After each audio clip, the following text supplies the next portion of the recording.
Welcome back once again to the Lease Purchase and Owner Operator School. I'm Chris Bikerson. We're on the location of the day out in Norfolk, Nebraska, waiting for a little load we're going to pick up tomorrow.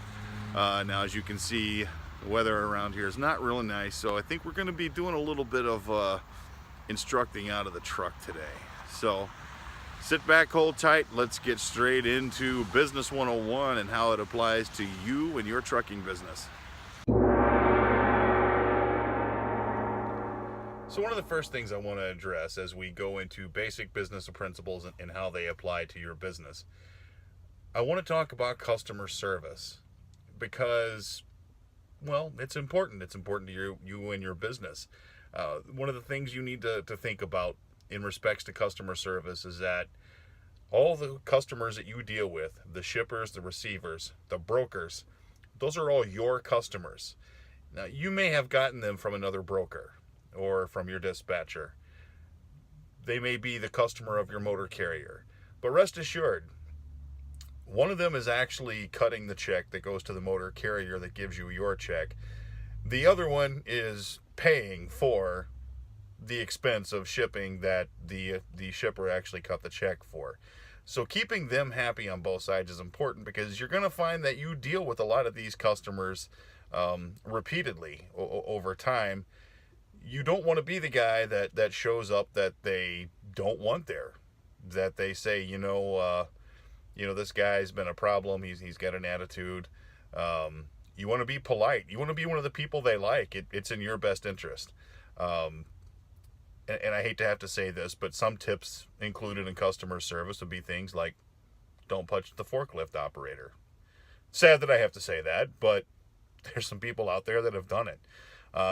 Don't cuss out the forklift operator or the crane operator or the loading dock guy, the foreman.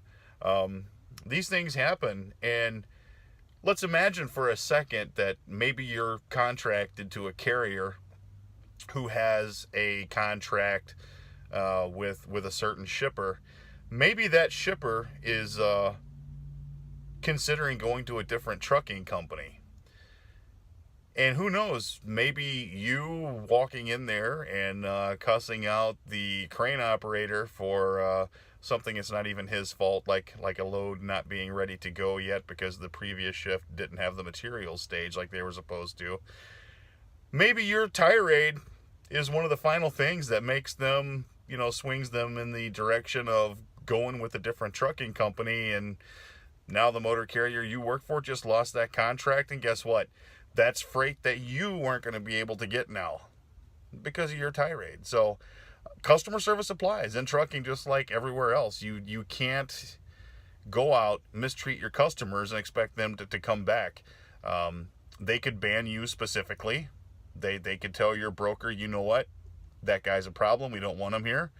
Don't send him back here. And you've cut yourself out of that particular account. Even if they don't ban you from the property, they may complain to your broker. Well, if you start getting a reputation, if that broker starts getting complaints from their regular customers about you, well, it's not going to be long before that broker just, gosh, you know what? I just can't find a load for you out here today. That broker's going to quit working with you, I should say. So customer service is important, which is going to lead right into my next point. Be professional at all times. You never know who's watching or who's listening. Be professional at the shipper. Be professional at the receiver. Don't walk into your customers looking like you just rolled out of a garbage dumpster. Maybe even make yourself a uniform shirt that you wear if your company that you're contracted to doesn't already require it. Be professional at the fuel island. Be professional on the radio with other drivers, as much as you can. I know it gets a little tricky sometimes. But be professional, because you never know who's around, who's watching, who's listening, and you're representing either the business name that you are contracted under, or you're representing the motor carrier you're contracted to. But just be professional. You are a business owner, not an employee. Employees should be professional too. But as a business owner, you should be even more professional. and more courteous. Know the markets. Supply and demand, right? Basic business principle. How does knowing the markets help you? Well, if you're in one of those lease operator deals or lease purchase deals, even as an owner operator contractor, depending on who you're with, where you don't get to choose where your freight goes at all. If you're at the mercy of a dispatcher, there's just not a whole lot of control you have there. But if you have some flexibility, if you have some choice in where you're going to take the next load to, then you've got to know the markets, because not everything pays the same. Loads going out of really, really good markets to really, really bad markets pay really high, because, once you get there, you're probably going to have to deadhead 200, 300, maybe even 400 miles out of the area to get the next load. And they know that, and the only way they can get people to take freight out there is to give them a bunch of money to do it. So you can get some really good rates going to bad markets. Or you can get average rates going to average markets. But the bottom line is, if you don't know what you're getting into, you can't make the proper financial plan. And if you know the markets, if you know what's hot right now, because they're not the same all the time. Different markets heat up at different times because of seasonal buying, whether you're running construction materials, or maybe you're running fruits and vegetables, even dry goods. The markets fluctuate. So there's resources out there. DAT is a good one, where it kind of tells you what the market trends are.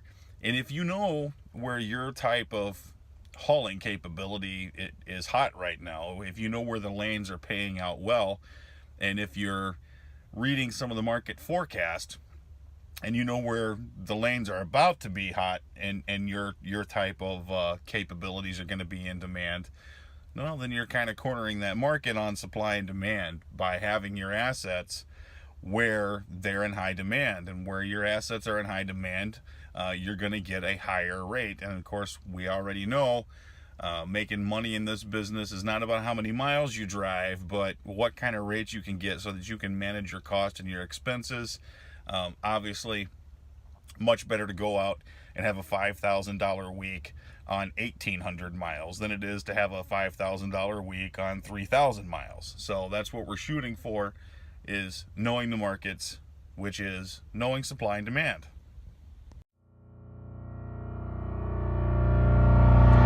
Manage your business.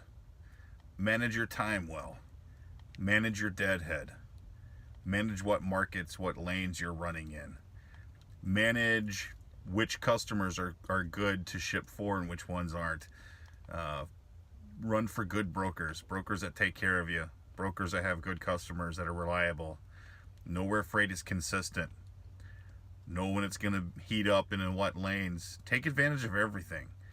If you don't manage your business is going to manage you. If you don't manage your cost, when I say manage cost, have a good fueling strategy. Don't just be one of those guys that goes out and buys fuel wherever you happen to be when you run out. Know your fuel taxes. We'll get into that in probably some of our intermediate classes.